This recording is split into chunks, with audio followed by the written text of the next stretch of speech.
Ohio State has jumped out into the lead the last few years under Ryan Day and Urban Meyer. Before that, with the number one recruiting class in the country through the summer months into the fall. And then Alabama seems to steamroll ahead and keep it going and then pluck away just every potential top 50 to 100 player on the board the last few days prior to signing period and jump out of nowhere to become the number one class again, as they have been 9 of the last 11 years. But it's a tremendous class. Whether you've got the number one rated class, number 2, number 3, number 4, as long as you're in the range, you're bringing in that type of talent and you know how to coach and develop and prepare for the games, then you have a shot to win national championships. And that's where Ohio State is firmly entrenched. But a great win for the Buckeyes. They had put in, based on outside perspective, it appeared as though Ohio State for the longest term put in the most work in building a relationship with JTT. And we can only gather based on his conversations, based on what he has stated publicly, what it came down to.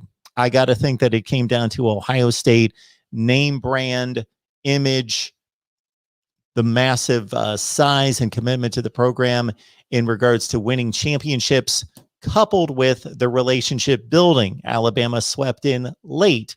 Of course, Alabama's been winning the most championships, but the combination of the relationship building and the brand and the winning tradition and the resources of the program certainly weighed in Ohio State's favor well over Oregon and Washington. Despite what Mario Cristobal is building at Oregon, it's still relative to what we see in the Pac-12. It's been the best recruiting class now going on a third consecutive cycle for Cristobal at Oregon versus the Pac-12, but it's still relative to the Pac-12. So a top 5 to 10 recruiting class at Oregon, not necessarily comparing yet at this stage to Ohio State's recruiting classes. There is still a cut above at Ohio State, well above Oregon, decidedly above Oregon. I'm not going to say well above, decidedly would be the best way to phrase Ohio State's recruiting take right now, above what we see at Oregon. Now, USC made some inroads late. Washington was, of course, the home state school, and I'm sure that there was a certain draw there.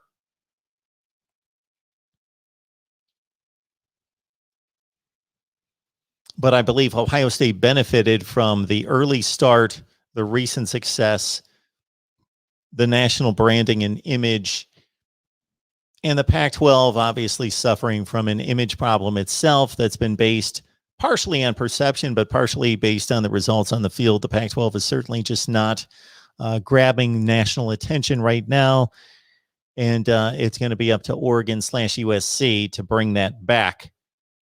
So I think all that had to do with what went into the decision. And it was brought up to the live chat a number of times by a number of you, Larry Johnson, and his ability to develop players and his reputation for molding even great talent into greater technicians on the field as defensive linemen, both interior, but mostly exterior on the edge.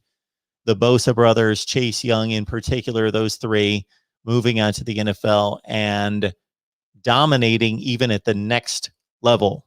When you look at Joey Bosa, NFL Defensive Rookie of the Year, Nick Bosa, what he's accomplished now with San Francisco, and now Chase Young, I don't know, did not keep track of the NFL awards this past season, but I wouldn't be surprised if Chase Young was the NFL Defensive Rookie of the Year.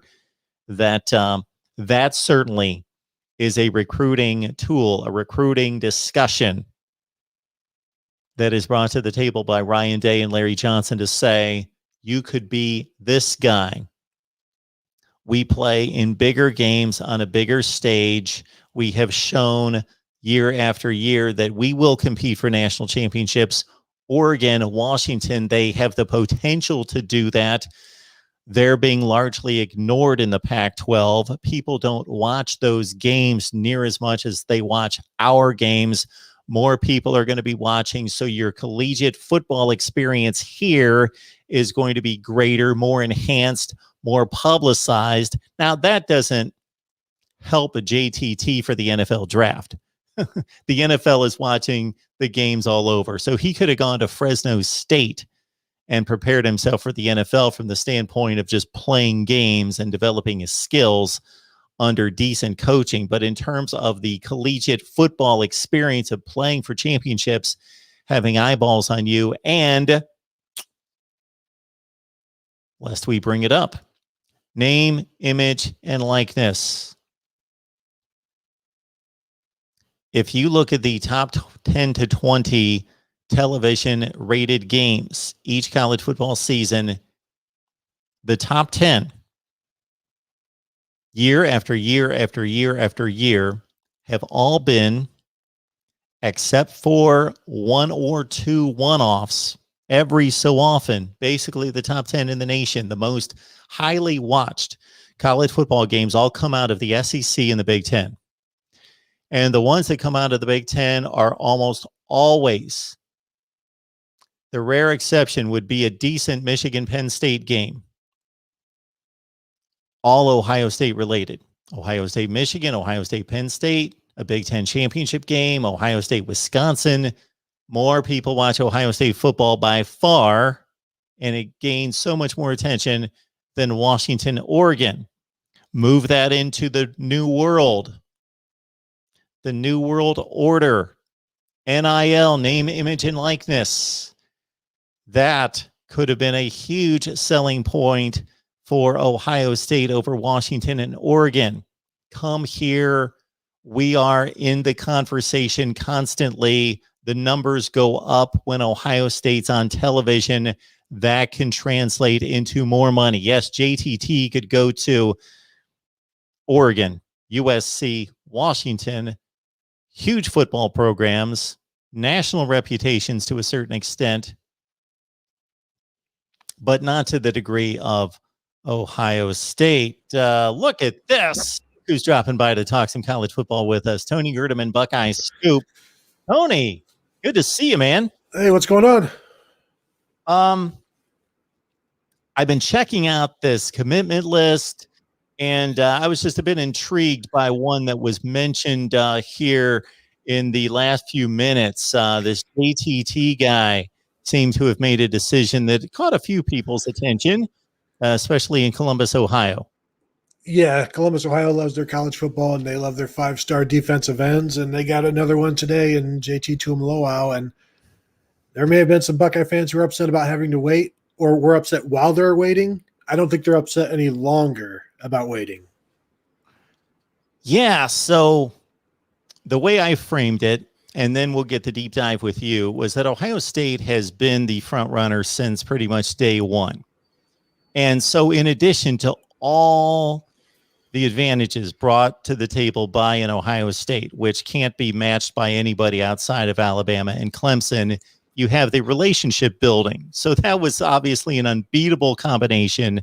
USC made a late push. Washington's the hometown school. Oregon's been recruiting out of its mind compared to the rest of the Pac-12.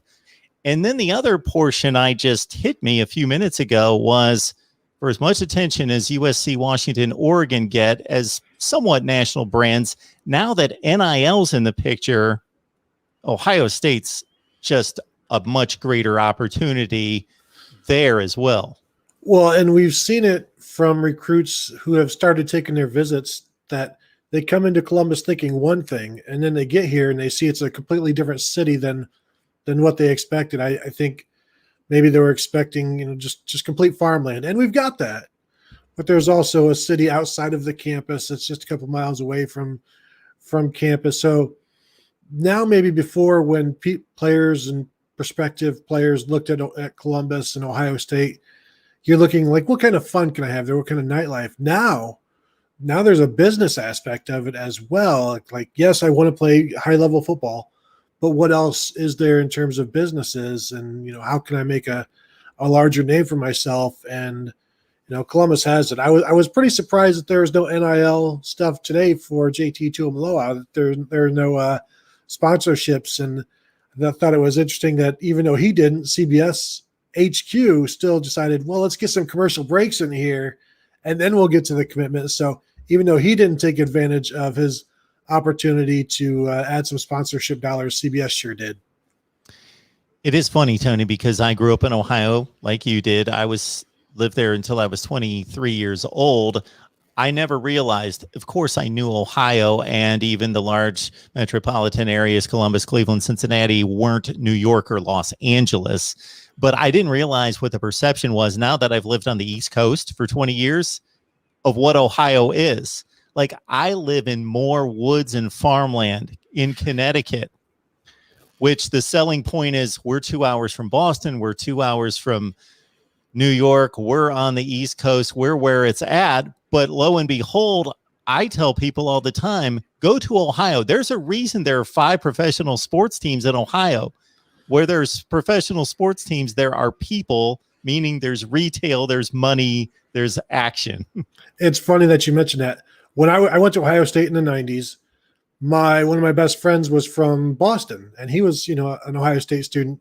His grandparents, they hear Ohio, they thought he was in Idaho. There's like no difference between Ohio and Idaho for people from Boston, and they have no idea, no accurate picture of what Columbus is like. And yeah, you go, 5 minutes out of town and you can find all of the farmland you want. But if you're looking for stuff to do, that's also here in Columbus as well. And the ever growing suburbs, which will eventually encompass all of Ohio, I think. We got serious here today. We brought in the heavy hitter, Steve Hellwagon, joining us from Bucknuts 247 Sports. I want to remind everyone that we talk Ohio State football with these two and Kevin Noon each and every week, typically on Wednesday, but you got to subscribe, hit the bell for the notifications on the Ohio State channel to know that we are live with these guys each and every week. So I appreciate Tony and Steve jumping on here. I threw out a link. I knew that they would be running around with their obligations for Buckeye Scoop and for Bucknuts, doing what they need to do. So I just said, hey, I'm going live. I found out about this at like 3:40. I was traveling for 20 hours coming back from Houston and was in an airport all night and just found out about this after catching like 3 hours of sleep. So I thought, hey, we go live. And man, I luck out with these two joining us. Steve, how's it going today? I'm doing good. What was interesting for me was I was following a Reds-Cubs game all day, it seemed like, and the Reds finally took the lead 3-2 and held on, got a double play to end the game, and the ball was in the first baseman's mitt right as JT Tuimoloau made the announcement that Ohio State. So I had on one screen, I had that, and on the other screen, I had the other. So it was almost simultaneous that they happened at the exact same time. And that's what you like to see and hear a lot of times. So any rate, what a day for Ohio State, July the 4th, 2021. I think a lot of us will remember where we were and what we were doing when this happened. And a couple things I think about. My job on this instance was not really to cover the announcement because we had, Brandon Huffman, Steve Wiltfong, Bill Kurlick, everybody else writing all those kind of breaking news things. I did a couple of featurey things to kind of go along and kind of paint the bigger picture. And one of them was about Larry Johnson. And I don't think you can give Larry Johnson, he is worth his weight in gold for Ohio State. And as I did the research on the story, this kid, JT Tuimoloau, becomes the 13th national top 100 defensive lineman that Larry Johnson has signed for Ohio State in 8 years. From the 2014 class, he arrived in January 2014 through 2021. He is in that 8 years of recruiting classes. This is the 13th guy who's a national top 100 defensive lineman that Larry Johnson has signed. And of course, 2 in this class with Jack Sawyer, the number 4 overall player, JT Tuimoloau, the number 3 overall player. And moreover, you look at what he's done in 25 years between Penn State and Ohio State. He's had 16 guys named as the Big Ten Defensive Lineman of the Year. 16 guys. And that goes all the way back, to Tom Bahali and all those guys at Penn State. Then Bosa, Young, blah, blah, blah. Taekwon Lewis was in that group. So this guy has done some amazing, amazing things. Steve Wilfong today called him one of the best defensive line coaches in the history of college football. And I think that says a lot right there. When we were talking to him, he is worth his weight in gold, in my opinion, as a recruiter and as a developer of talent. Other thing that I did was a look at national top 10 players who've signed with Ohio State in the last 20 years. And this goes back, what would that be, to 2003, maybe 2002, something like that. Well, I included Ewers next year, so it begins in 2003. So 2003 to 2022, those 20 classes, he is, I think, the 14th national top 10 guy. And guys, what's interesting, of the people who've completed their eligibility at Ohio State, almost all of them were first-round NFL draft picks and or have been major success stories in the National Football League. And so if you give the guys who assign the rankings credit, they've had the right guys pegged in the top 10, and they typically pan out.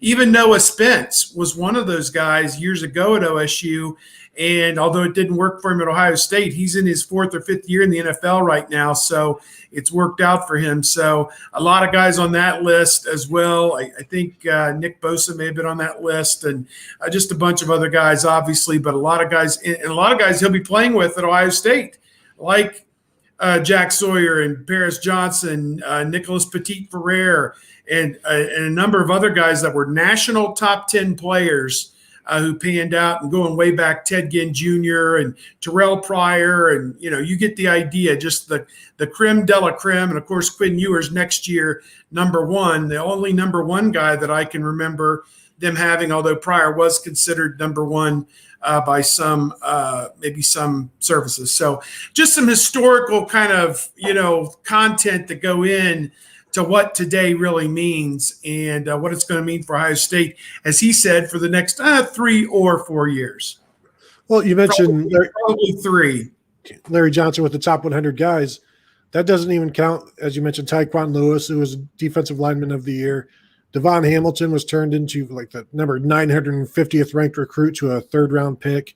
Sam Hubbard was a safety in high school, and then a linebacker, and then a tight end, and then a defensive end at Ohio State, and then became a 2nd or 3rd round draft pick. And so it's the perfect storm of recruiting ability and developmental ability. And some guys do one thing really well, and other guys do the other thing really well. Ohio State has one of the best ever that does both well. And they have another one, I think, in Brian Hartline as well, a much younger version of Larry Johnson, if you will.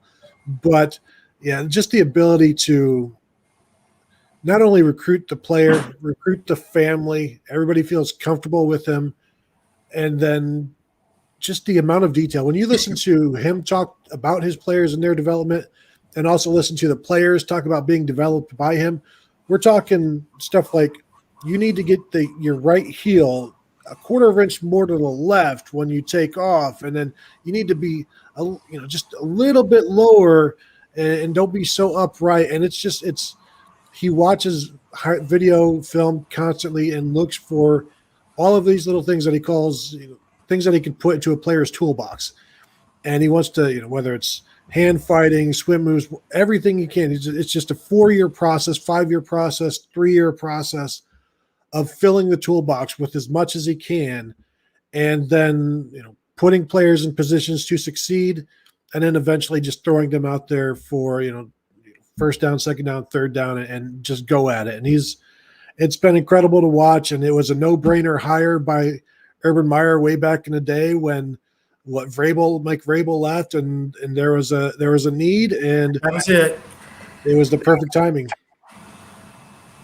You guys expanded on a point that I was making right when I brought Tony on, in terms of this kid's so talented that as long as he gets decent coaching, he could go anywhere in the country and be an NFL player in 3 to 4 years. But when Larry Johnson and the Ohio State program can first and foremost, as we discussed, Tony, say, you're going to be playing. First of all, let's address the collegiate experience. Yes, Oregon may do this. USC may do that. Washington may do. We've proven we're going to be there all the time. The eyeballs in the Pac-12 are minuscule compared to the eyeballs when you look at the top 10 rated games in college football each year. It's all SEC. It's all Ohio State. Those are the top 10 rated games in college football. Extend that to NIL and what the potential is there. And then on top of that, what again, Steve took the deep dive on was Larry Johnson and Ryan Day can say, yeah, you're going to be an NFL player. You're a great talent. You'll get good coaching anywhere. But Joey Bosa, Nick Bosa, Chase Young, they are stars. They are NFL Defensive Players of the Year, Rookies of the Year, 3 in about 6 years. It's just the development with all the resources put together is just almost unbeatable.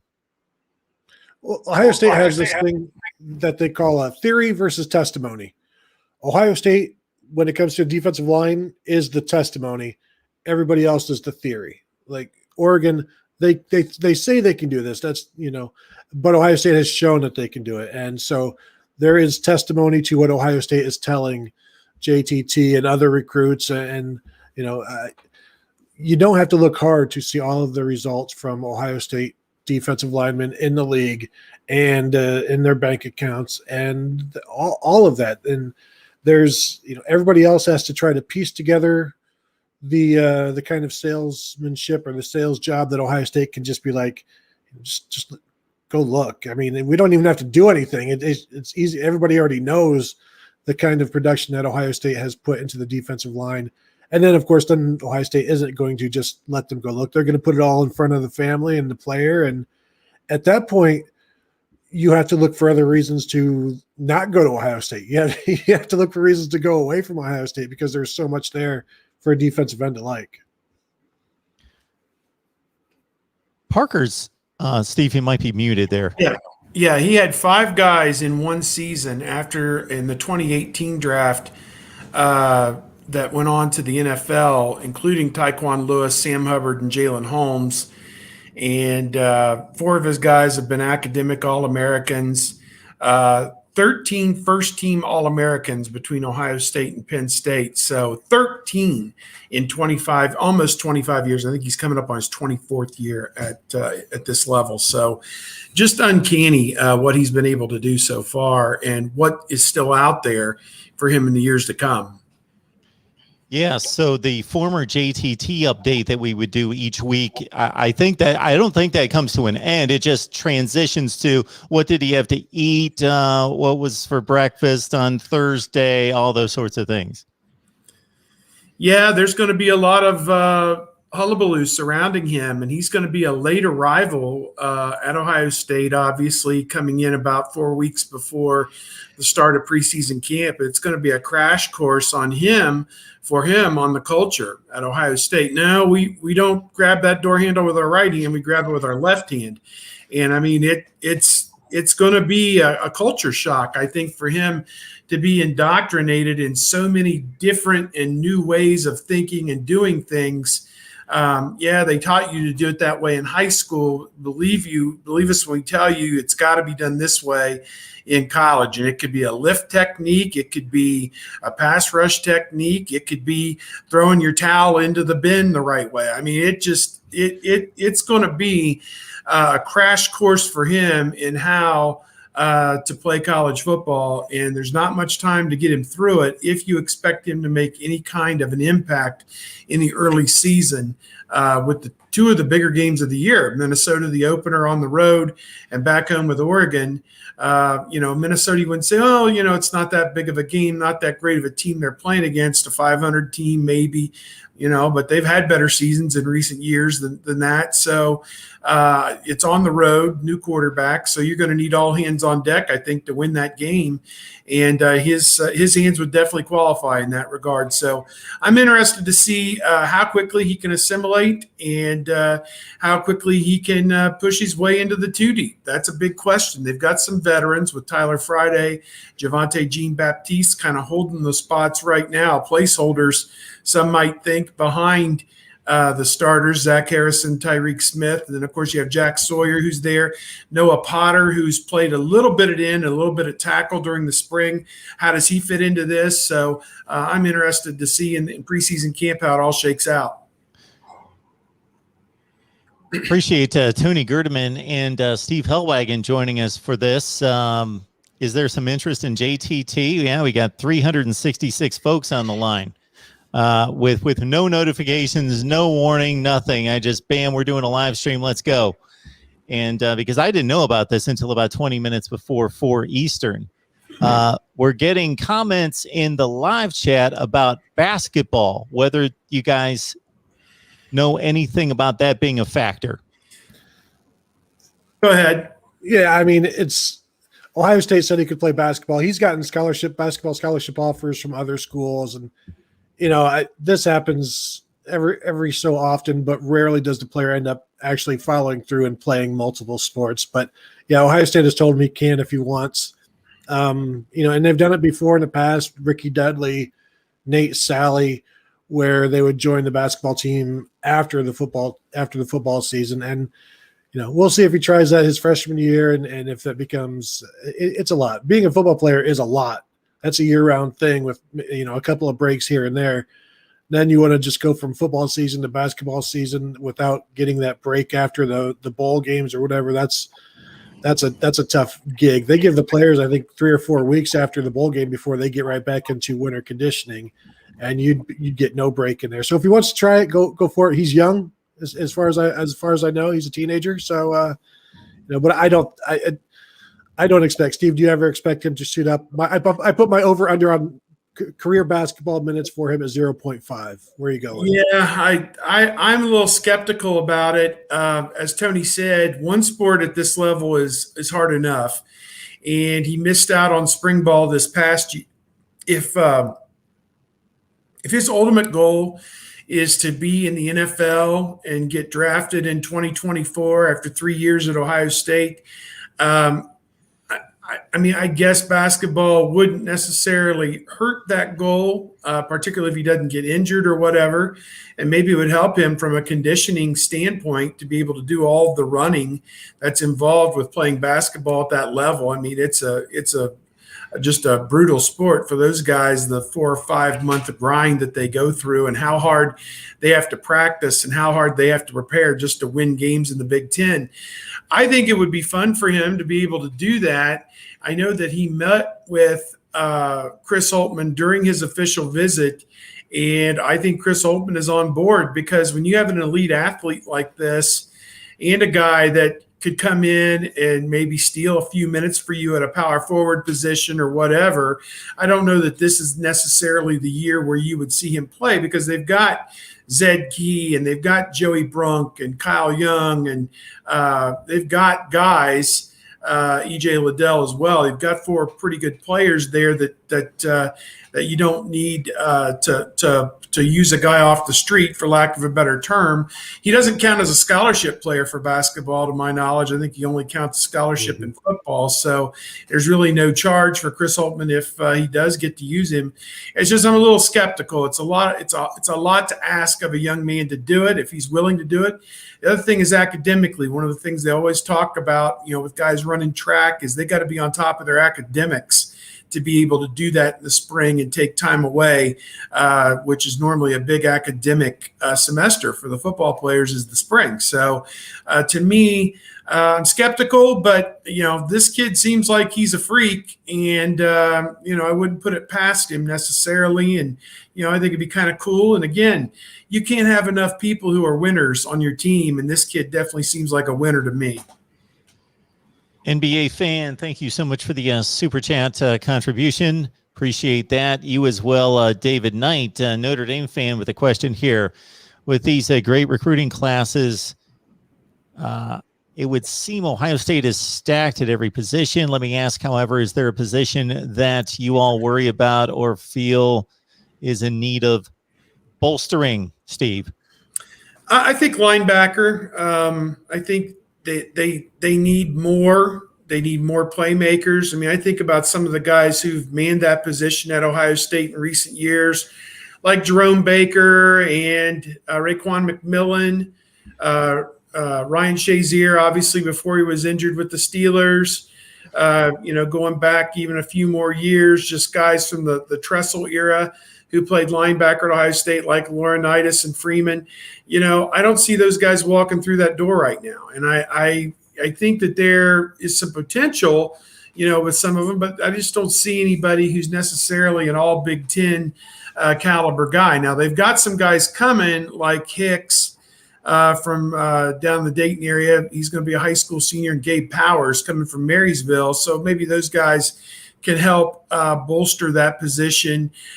Quarterback, you're set. Running back, you're set with Travion Henderson, Evan Pryor. Wide receiver, you're probably set, although your numbers are now down a little bit with some of the defections. Offensive line looks good. Defensive line obviously looks great.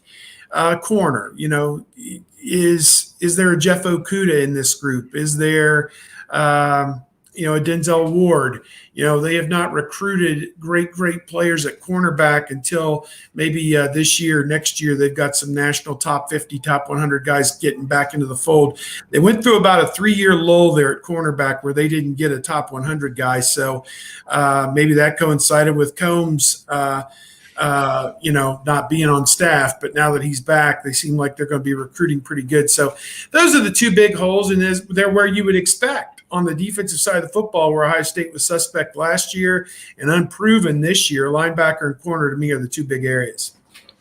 Yeah, in terms of recruiting, if that's what we're talking about, last year, or I guess since we're still talking about 2021, They signed one true linebacker in Reed Carrico, and then a second, Jalen Johnson, who's a safety linebacker, possible hybrid. So Steve's right. There's a concern there, but then that kind of gets filled with the CJ Hicks and Gabe Powers. Also, are they no longer playing three linebackers? And so if they are no longer playing three linebackers, you don't need as many linebackers. Corner, it sure seems like they've addressed it with Jordan Hancock and Ja'Kalen Johnson and Denzel Burke in 2021. They've got 3 guys in 2022 committed, including number 1, Jaheim Singletary. Now, there's all kinds of chatter about who's going to stick around in 2022 in that class. There are rumors about every single cornerback commit that Ohio State has about them going somewhere else. So what they have today may not be what they have tomorrow. But they've certainly addressed it, and they've got a number of guys. Safety is – they liked what they got with Jansen Dunn and Andre Turntine in 2021. They're in line to get 2 really good ones, and Xavier Nwampa and another guy that I'm completely whiffing on right now that is a top guy at IMG, I believe. So they're going to get some high 4-star types in 2022 if the things that are going in the direction continue to go in that direction. So there's – when I look at all of this, and as I've read that question, I'm thinking about the biggest concern I have is who is left tackle in 2023. And if that's the biggest concern right now, then things are going pretty good. But you still have to figure out who's going to be that left tackle in 2023, assuming Paris Johnson is, gone at that point. Ant Ball, I get it at a place like Ohio State, and there's only a few in the nation like this. It's national championship or bust, and they haven't won one in 7 years. Okay. They just made the national championship game. They are winning everything but that. And again, if you are looking at that in context, Alabama's done something that's been unprecedented under Nick Saban. They're winning their fair share and getting to their fair share. When I say fair share, I mean amongst like 3, their fair share of playoffs and national championship games, and completely dominating what is pretty much without argument the second best conference in the nation. So I get it. It's the gold medal mentality, and that is the standard. That is the goal each and every year. But let's understand, they're winning just about everything. Yeah, and this is what's interesting. Ohio State's won 2 national championships now in 53 years. I was born in 1968, so I know that number by heart, 53 years. You're going to make some people mad about 1970, Steve. Well, I get those 1970 comments all the time. Jim Plunkett took care of that. But 2002 and 2014, are the only national championships Ohio State's won in the last 53 years, and the program is still considered elite upon elite. So it's top 3 right now with Clemson, Alabama, and Ohio State, no question. And you've got Georgia, Oklahoma, Notre Dame, USC, a couple others trying to, punch their way up there to get into the elite spot. Oregon in particular, coming off the season they had, is got some aspirations this year if they can beat Ohio State. So at any rate, I am of a belief that you can't win the playoff unless you're in the playoff, and you just have to keep getting into the playoff to have a chance to win the playoff. So as long as they keep winning the Big Ten and keep getting in the playoff, their year's going to come one of these times. The breaks are going to fall their way, as they did in 2014. And, that's how it is. I just wonder, what is the qualification for what does something mean? And then how long does something last? Does something go away after 4 years, after 3, after 2 years? How long does that last, Mark? Oh, we have those debates here every week, depending on the fan base. Are you still elite? Yeah. For Florida State, 2013 still relevant because 2013 was when they won the national championship. So they can laugh at the Miami fans that didn't win it, of course, have not since 2001. But 8 years ago that's still within a respectable time frame. For them, yes, it may as well be 80 years.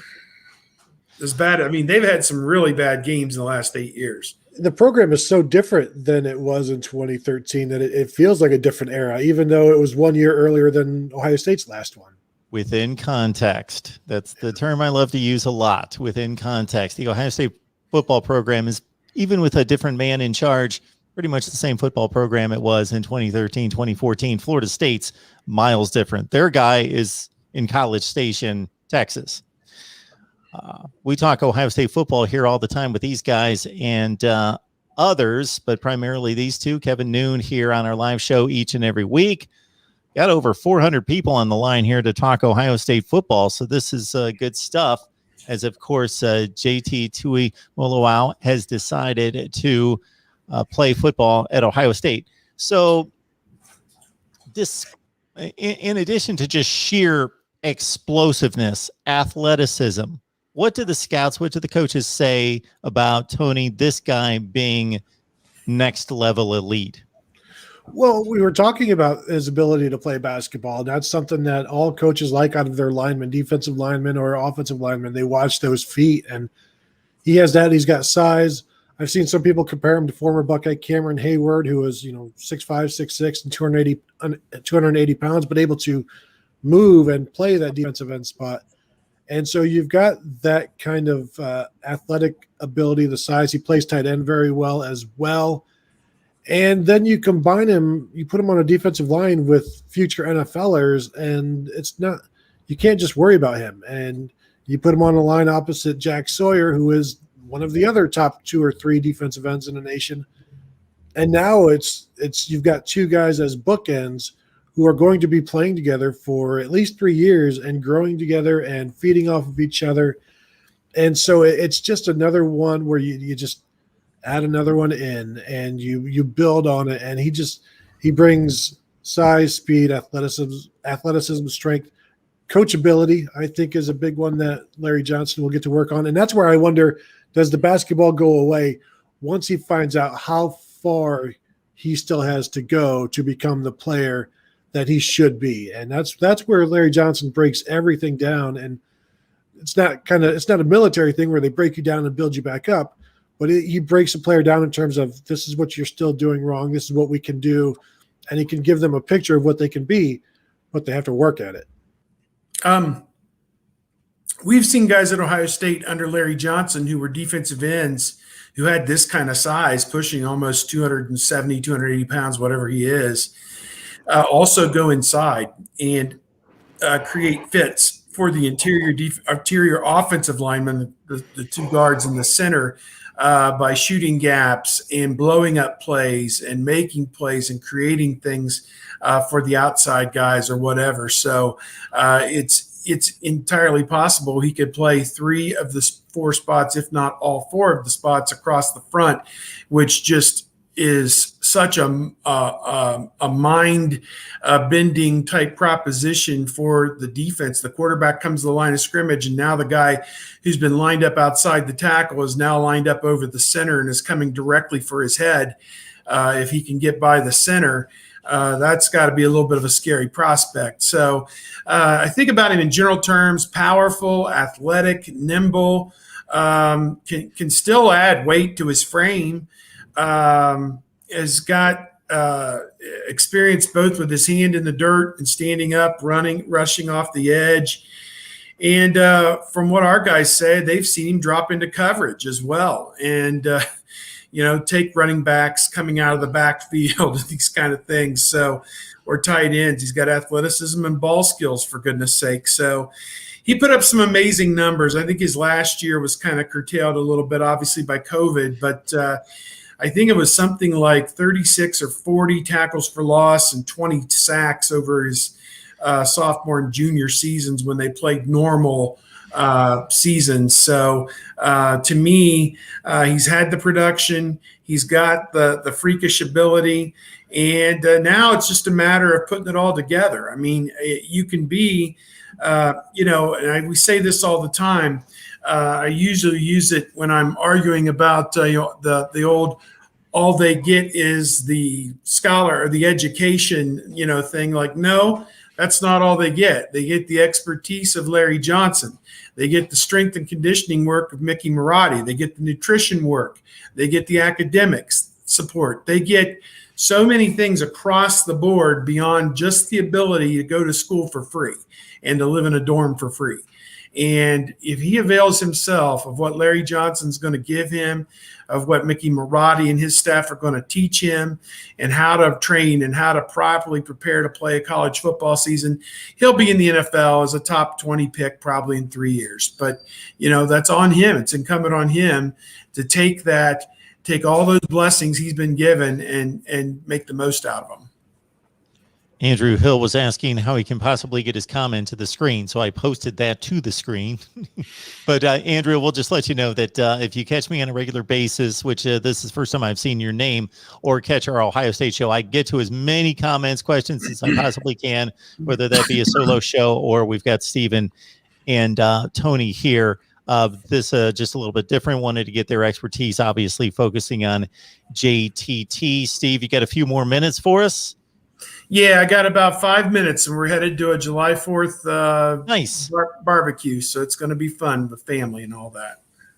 Travis Shaw is one of the top 5 defensive linemen in the country for 2022. He's a top 10 player rated overall by the 247 Sports Composite. I'm not going to limit the question to him, although he was brought up by a few different people. But just going now shifting from 2021, obviously JTT in the 21 class to 22, whether it be Travis Shaw or anyone else, Tony, any thoughts on what could be coming down the road here soon? I think our insiders are expecting Travis Shaw to go elsewhere and aren't really looking into him. I don't know. Is he he's so far off of my radar right now because I've just written him off as going somewhere else. And Ohio State has gotten some guys that they really like, defensive tackle from the camp scene. Steve, I think you saw Hero Kanu from Germany California by way of Germany. And they've got they're on the verge. They really like Chris McClellan from Oklahoma, defensive tackle, top 100-ish guy who is announcing eventually here. Defensive end out of, I think, Texas, Omari Abor, a 5-star guy that they're in on. So it's not like Larry Johnson's just going to take a break. I think they're in on 3 defensive tackles that they really, really like, and they'll sign another couple of defensive ends, and you just keep it moving. But Travis Shaw, I don't nothing from any of our insiders other than just shaking their head saying no, he's going to go somewhere else. And now if you can get him to visit, then we'll see. Yeah, he's from Greensboro, North Carolina. Most of the pub on him has been about Clemson and North Carolina, those 2 schools. Ohio State would have to, swim upstream to get him. He's number 9 overall, I believe, in the composite, so that's pretty good. But, he would be a tremendous one. As Tony said, they had some guys at the camp who really stepped up and who Larry Johnson really, really liked. One of them was Brennan Vernon from up in Mentor, I believe, up in Northeast Ohio. And he has since verbal to Notre Dame. Now, he can't sign there for about 17 months.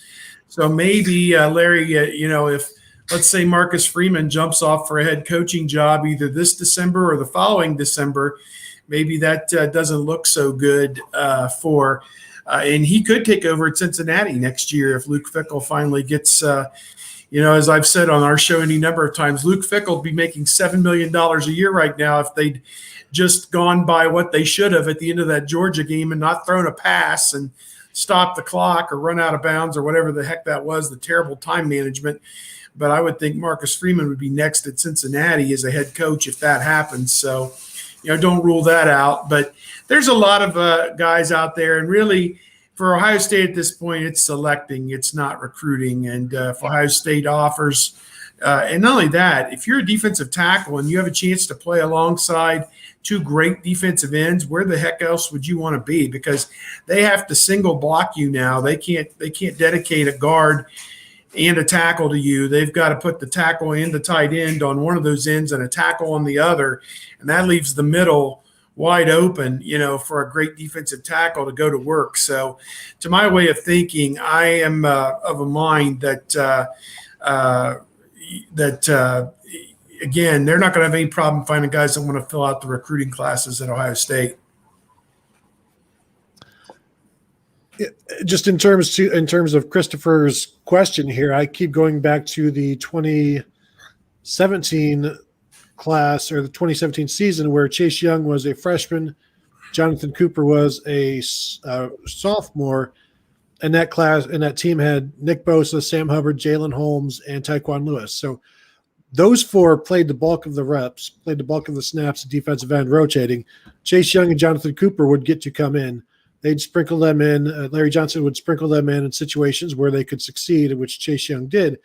I kind of see the same thing happening here where you've got an established four, and then Jack Sawyer and JT Tuimoloau are the guys that are going to be sprinkled in.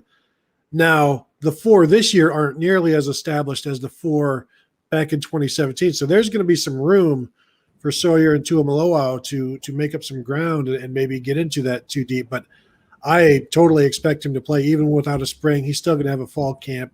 Nick Bosa didn't have a spring. He was coming back from an ACL tear. So he'll play. Just a matter of how much he plays is based on how well he does in camp and what Larry Johnson feels about his how much he can trust him. Tony, Steve, I apologize. I've lost track of time. I see it's about 10 minutes after 5. Thanks so much for jumping on this link. I decided again, everybody, to do this last second when I saw JTT was committing and making that decision known. And these guys were gracious enough to jump on here and provide their expertise. Tony Gerdeman, Buckeye Scoop, Steve Hellwagon, Bucknuts, 247 Sports. These guys are the best. We're here talking Ohio State football with these two each Wednesday or whenever we can get it together each week. So hit that bell for the notifications to know when we're going live and catch these guys on their respective sites. Again, Tony at Buckeye Scoop, Steve at Bucknuts. Guys, I appreciate it. Great stuff. Take care, guys. See ya.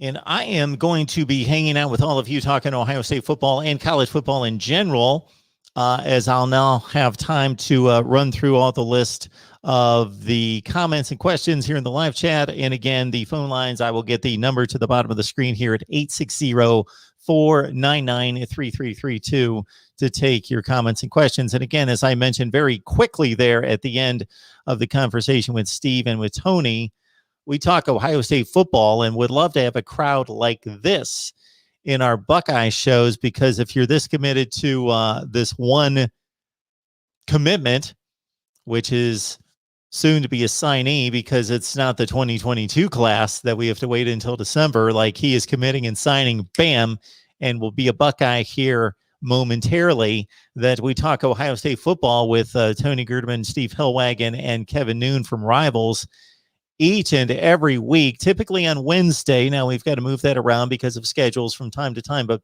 typically every Wednesday on our Ohio State channel. So some of you are watching on the main channel right now, some on the Oregon channel, some on the Ohio State channel, but on our Ohio State Buckeyes channel, Voice of College Football Ohio State, please Join us there. Hit the bell for the notifications to know when we're going live with those two. And, of course, Kevin Noon talking Ohio State football. And it's a great, great conversation, and their contribution is amazing. All right. I will get the Buckeyes to the top of the line here. My apologies. Most of you tolerated the Miami helmet behind me the entire time. So understand when I set up the shot, I don't know the way it's going to be configured depending on how many guests I have. So the U was prominently displayed despite Ohio State being front and center. Again, 860-499-3332. Let me get the number to the screen, and I will get to as many comments as I possibly can. I just returned from a bit of a trip for the past 5 to 6 days, and with everything going on around college football, we were going to go live at some point tonight anyway, and may go late night. We'll see. So hang in there with the notifications. Again, we'll be here on the main channel, most likely late night tonight, and definitely Monday night. I've got a lot of college football to address, and check out our roster breakdowns with some of the best from 247 Sports. And otherwise, we've posted Alabama, Georgia, and Clemson roster breakdowns, offense and defense, both sides, in-depth stuff, great stuff for the deep dive on the roster breakdowns. Ohio State's coming soon, as well as Michigan and others. All right, I can only go so far back on the comments, so I'll go back as far as I can get, which would have been about 45 minutes ago, so we're in pretty good shape there. And again, want to appreciate David Knight and NBA fan. Thank you so much for your super chat contributions. Also understand, everyone, that you can contribute here at the Voice of College Football by going to PayPal, Venmo, or Cash App. Just search Mark Rogers TV, Mark Rogers TV at Venmo, PayPal, or Cash App. Make your contribution right there. Nate the Great's on the line. Good to see you, man. Another blow to the Big Blue. Go Blue in Michigan. John is telling us that absolute class rankings are rubbish. Should look at it as blocks or tiers.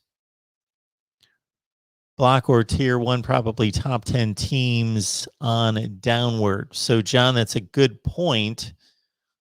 Here's my thought, though. The composite rankings, the team rankings, are not completely rubbish. I get your point. So somewhere in that top 3-4 range, there's a level there. There's been a level that's been established, and that's not necessarily just Ohio State, Alabama, Clemson. They have produced on the field at a certain tier to where there's a gap. But in recruiting, actually, Georgia's there. Actually, LSU is there most of the time. And those are the other two schools that can compete from a recruiting standpoint with the teams that we're talking about.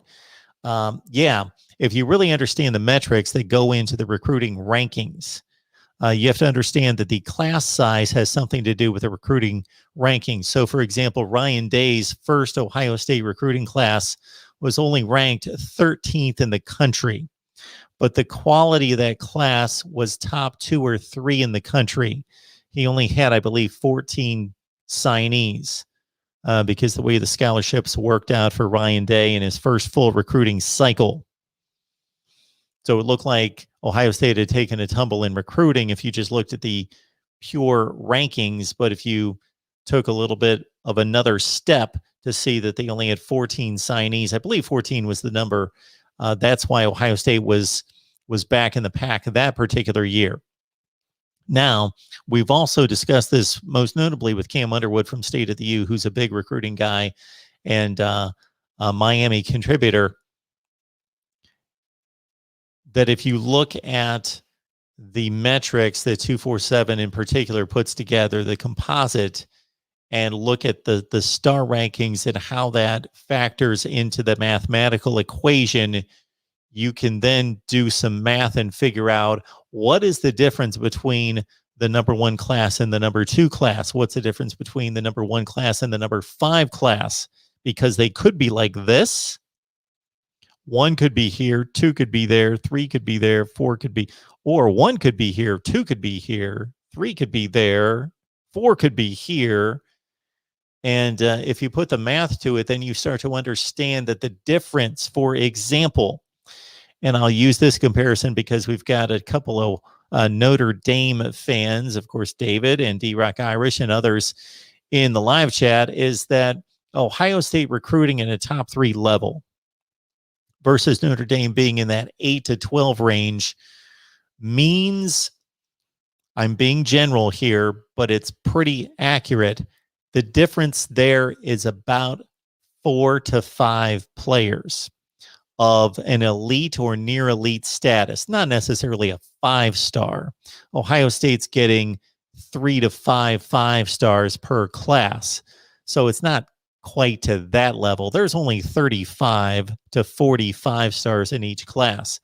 But 4 stars, there are roughly about 350 to 400 4-stars. So if you look at the class rankings of individual players and go down the rankings, you're going to, whether your service is Rivals, I would advise you to go to the 247 Sports Composite, because of course that's 247 Sports, it's Rivals, it's ESPN put together, and you get that cross-pollination in the combined rankings that's not biased in any one direction, that you'll see top 35 to 40 players are 5 stars. And then the rest of the top 300, so ESPN and 247 Sports will refer to their top 300, Rivals to a top 250. All those are 4-star players. So the 4-star goes beyond the top 300 into the 400 range, something in that range.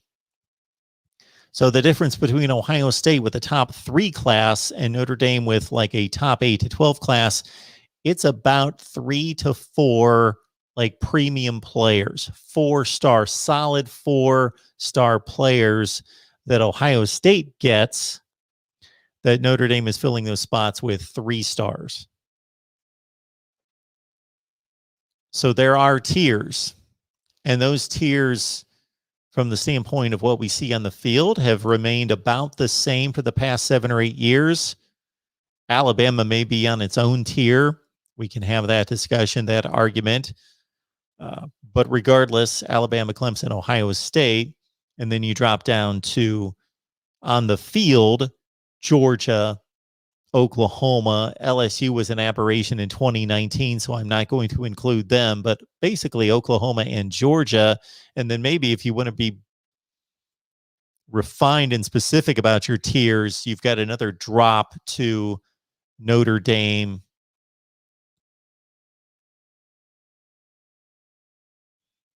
it's tough to place anybody else there because some of the teams that would have been on that tier just recently had down 2020 seasons. I'm thinking Penn State and Michigan in particular. Oregon could be on that tier. But in terms of recruiting, it's Alabama, Ohio State, Georgia actually above Clemson. All right.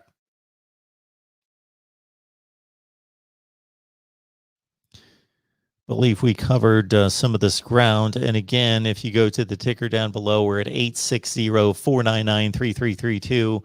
I'll be going live most likely later tonight. I can't promise, but most likely later tonight, and definitely on Monday evening, we'll go live to take your comments and questions about college football, and so much to talk about, and what I would like to address concerning recent news concerning Mark Richt, unfortunately, also name, image, and likeness.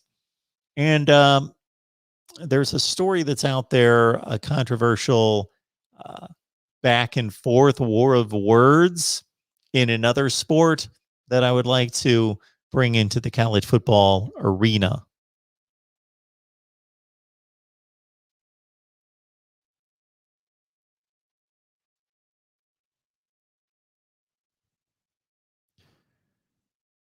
believe we've caught most of these recent comments from the last 45 minutes or so.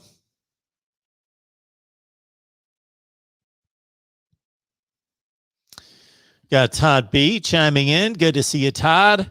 Always, you know that. Like with the team up north recruiting, Ohio State has signed 50 plus top 10 players in the past 4 to 5 classes. The team up north signed, I believe the number was 6 out of the top 100 players.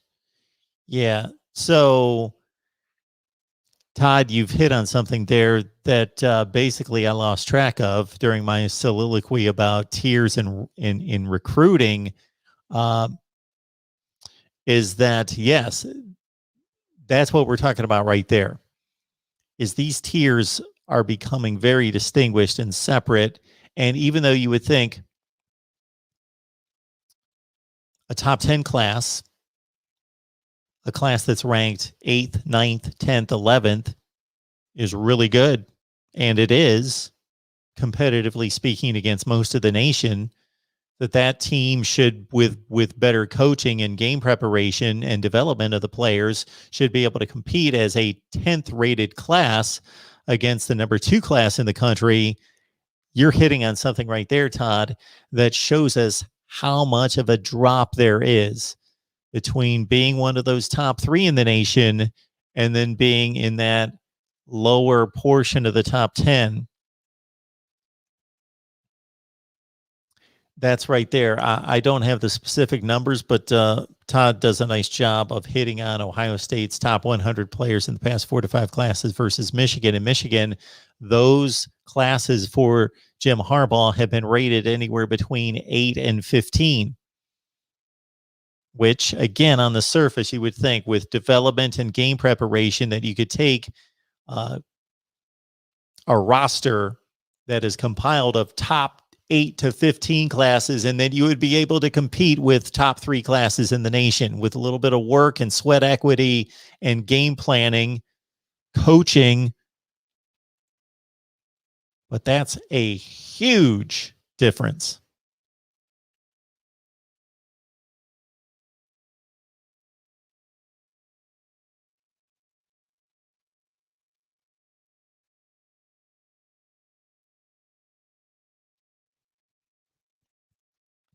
JG, for 2021, Ohio State ended up with 6 5-stars and 13 4-stars, and Notre Dame had no 5-stars and 12 4-stars. So you're talking about,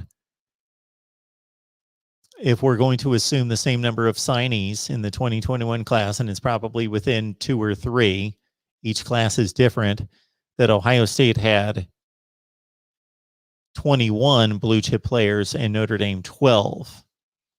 And Ohio State had even the top end of those blue chip selections as 5-stars. And the difference between a 5-star and a 4-star in total is significant. There have been reviews of NFL players and NFL rosters and where those players were signed and where they ranked in the recruiting rankings.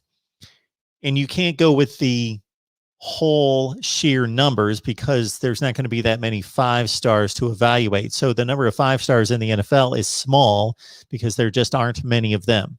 As I said a few minutes ago, there's typically 35 to 45 stars, and there's over 400 4-stars. So there's going to be more 4-stars in the NFL than 5-stars because there's just more of them.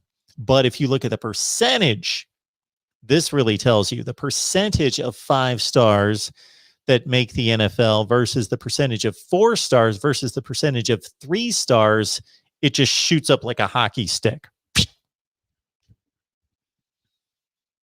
I don't know the percentages off the top of my head. If 80% of the 5-stars make the NFL and 30% of the 4-star, whatever the percentage is, it's not even close. The recruiting rankings are extremely accurate. We can sit here all day and we can point out specific programs and particular players that did not live up to their recruiting rankings, or players that came out of nowhere as 2-stars and became legit impact players. Yes, but we're looking over the course of thousands and thousands and thousands and thousands of players over the course of years and years and years and years. Of course, you're going to have aberrations. They're all over the place. But in total, the recruiting rankings are extremely accurate. Extremely accurate. Texas is just screwing up, and Wisconsin is just smart. So those are aberrations. Texas brings in top 5 to 10 talent and coaches it to top 40 teams, to a bunch of 7 and 5 kind of teams. Wisconsin takes top 40 classes, and they're recruiting better now. Paul Chryst just brought in the best Wisconsin recruiting class in 2021 ever. So that might be scary. Wisconsin brought in like the 17th or 18th recruited top class in the country. But of course, Wisconsin has typically brought in top 40 classes and turned them into top 10 to 15 teams. So they're the aberrations. Everybody else is pretty much in line. You also have to take into consideration in the SEC, the competition that they have to play on the field brings down the results of highly recruited classes. Case in point is South Carolina. Even under Will Muschamp, South Carolina would bring in top 15 to 20 recruiting classes. Well, they didn't finish in the top 15 to 20 in the country. Were they that good? No, they weren't a top 15 to 20 team, but if they had played in a different conference against different competition, yes, South Carolina's record would have been more in line with their recruiting classes, but they have to play a tougher schedule. So when, when 11 or 12 of the top of the SEC teams, 11 of 12 of the top SEC teams are in the top 25 in the recruiting rankings, well, then they all have to play each other and they can't all win the game. So there are going to be more underachievers in the SEC because they have to play an SEC schedule.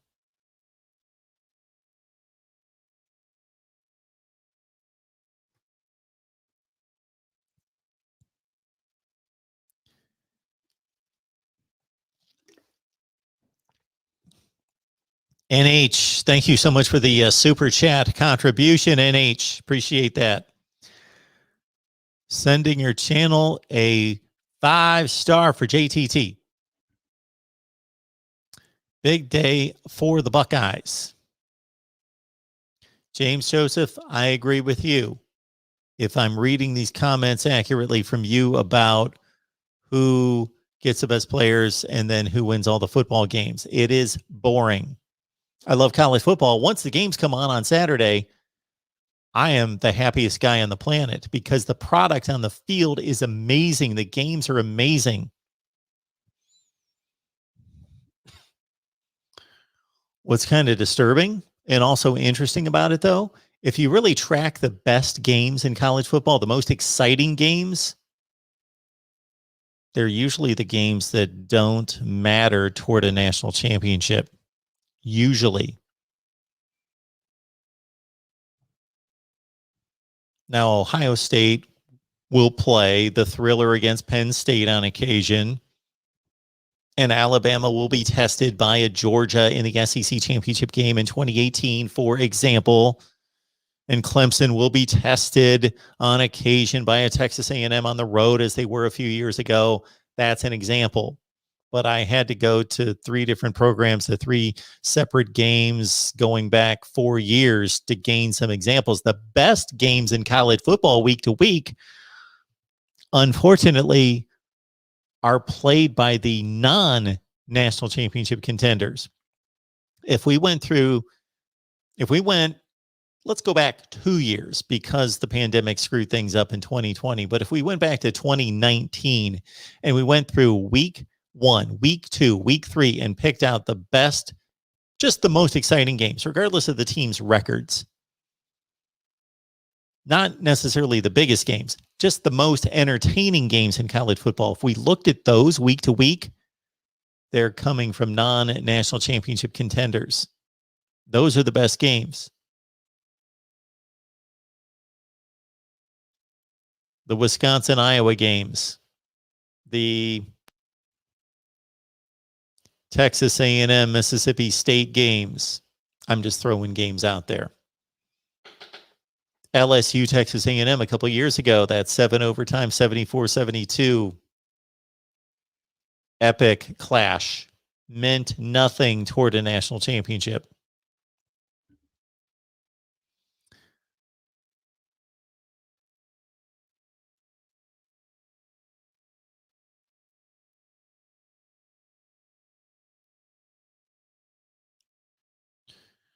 Roberto, good to see you as well. You know who else gets top talent and can't develop it? Michigan, to a certain extent. We just outlined, we just took the last 15 or 20 minutes, Roberto, to explain the difference between Ohio State talent and Michigan talent. Decided difference. But yes, Ohio State and a few others are also taking that top-notch talent and developing it and game planning well and winning games. Winning almost all their games. 90-some% of their games. Urban Meyer won 91% of his games, and now Ryan Day's winning more than 91% of his games. And of course, Nick Saban is. Nick Saban's got the best record in the country, going back to the time that he first won big at Alabama, his second season in 2008. And Urban Meyer was right there with him in terms of winning percentage, not championships, winning percentage. Dabo Swinney, of course, 90% plus. Michigan's not recruiting. So the difference between Ohio State and Michigan is both. It's recruiting, it's talent on the roster, but it's also the development of the talent and the game planning. And the area in which we can back up the development argument is in the NFL, where we see players go to Michigan. Rashawn Gary would be a good example. And they're signing NFL contracts, but they're not becoming stars in college like they were projected to be as 5 stars. They're going to Michigan using their natural abilities, being coached a bit. I'm not going to discredit the entire coaching staff as being incompetent, but they are not, their potential is not being maxed out. And so that they're being coached, they're developing to a certain extent as players to become decent collegiate players, good players with a lot of talent. Then they get drafted and they move on to the NFL, where we just cited in the conversation about JT Tuimoloau, Chase Young, Nick Bosa, Joey Bosa in particular, as being the 3 prime examples in the last 6 to 7 years of great talent being developed and coached to the standard of great NFL player now. So it's the talent, but it's also the development of the talent. Michigan does not have the talent Ohio State does. For those people that came to me and said, well, in 2021, no, it was the 2020 draft that Michigan had just as many players taken as Ohio State, 10 versus 10. Well, there's a huge difference between having players drafted in the 5th and 6th round. All of Michigan's players were drafted in the last 2 rounds of the draft. Almost all of Ohio State's players, and I'm talking the 2020 draft, were drafted at the top end of the draft, including, of course, 2 of the top 3 players in the draft. Huge difference.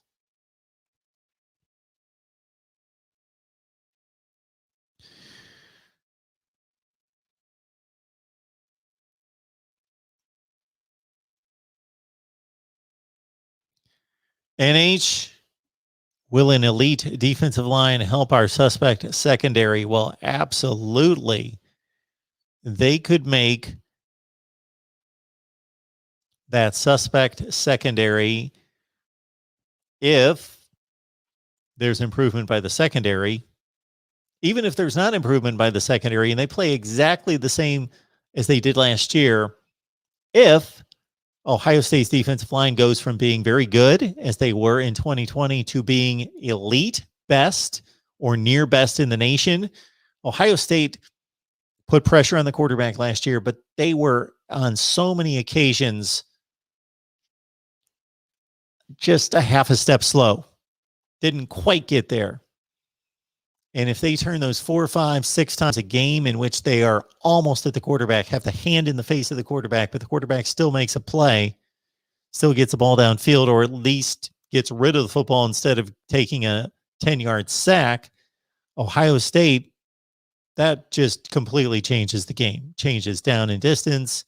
And obviously the secondary, if the quarterback's on his back with a football in his hand, I could be in the secondary, and that's a sack, and my dude's 22 yards open, but it didn't matter. If that quarterback is on his back and he was able to release the ball, but under severe duress, and my dude that I'm covering is still 22 yards open, but the ball didn't get anywhere near him because it was off target, we're still good.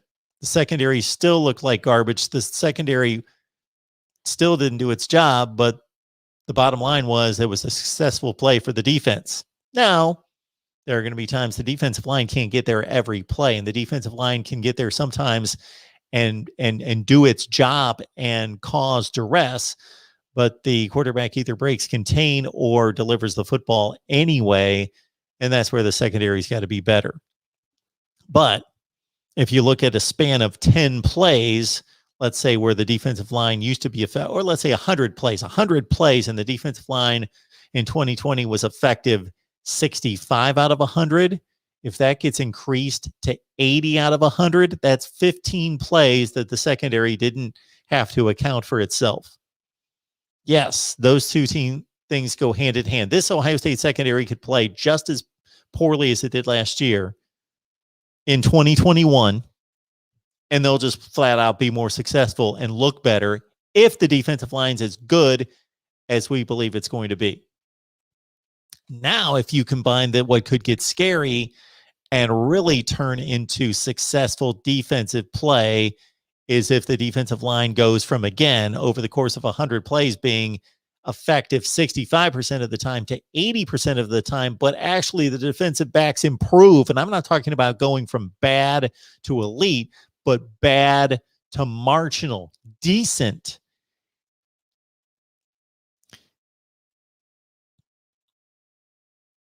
It's difficult to judge because Ohio State's stacked with so much talent, but to evaluate how bad the secondary play was last year, let's say out of 65 Power 5 teams, if we could just look at the secondary play, let's say they were, for as bad as they were still a top half of the nation Power 5 secondary. So let's say they were 30th best.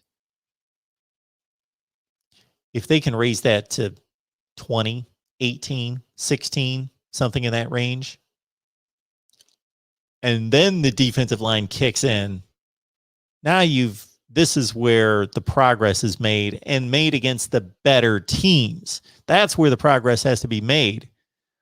Beating up on Maryland and Rutgers and beating them 55-7 instead of 55-21 because your defense is better is nice, that it's a more dominating performance, but that's not what is going to matter here.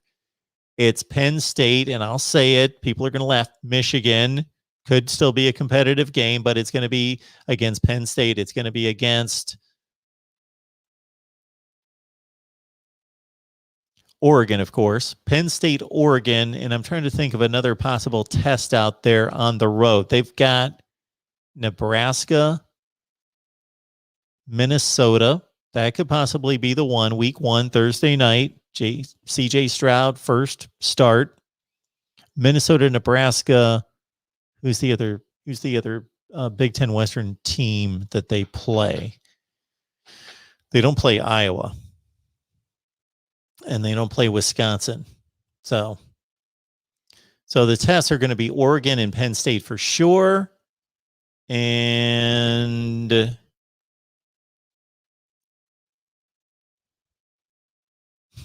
maybe Michigan. Guess it's only been 2 blowouts in a row. It's only been 2018 and 19. So thank you so much for letting everyone know and encouraging them to hit the like button.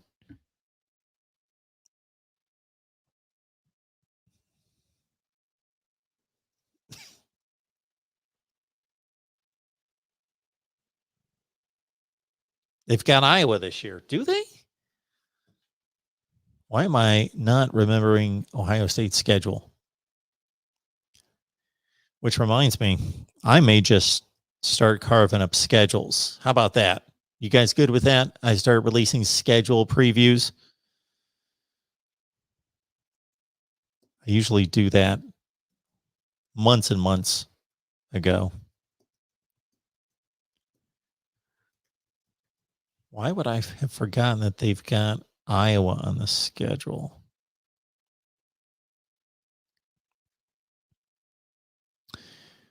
At Minnesota, Oregon, Tulsa, Akron, at Rutgers, Maryland, bye week at Indiana, of course. I'm forgetting about the Hoosiers, Penn State at Nebraska, Purdue, Michigan State at Michigan. No, there's no Iowa. It's Purdue at home. It's Minnesota. Yes, Minnesota, Purdue, and Nebraska, with Nebraska and Minnesota on the road. Those are the Big Ten Western Division games for the Buckeyes. All right.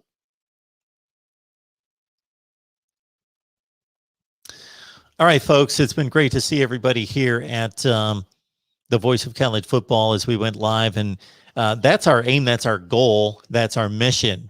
Best discussion, debate, and analysis of college football here, of course, but also to come live with discussion with you as many times as possible when we've got breaking news. So we do that each and every time we possibly can. Come on here live with breaking news to discuss it with you. We will see you soon. Hit the bell for the notifications once you subscribe. That's key to tracking our live streams because we don't have a set schedule right now. But I may be here later tonight. There's a number of college football topics I'd like to address, but definitely Monday night right here on the main channel. Then we've got our array of shows here on the various team channels. And for those of you joining us maybe for a first time or you've only sampled a few videos, we've got 22 team channels.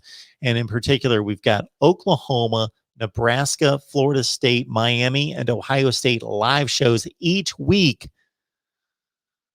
So every Tuesday nights, it's Nebraska live on the Nebraska channel at 8 Eastern. It's Ohio State and Florida State live on those respective team channels. Wednesday at 2 and at 6 Eastern. It's Miami live at 5 and 7 on the Miami channel every Thursday, 5 and 7, and Oklahoma live at 2:30 Eastern on the OU channel. Appreciate everybody being here. Good to see you, Sue and Cheryl. Thanks for your support. Everybody else as well. Once again, thank you, NBA fan and David Knight, for your contributions, as well as the recent super chat that came in from, lest I forget, who was that? That was our guy, NH, right here at the Voice of College Football. We will see you soon.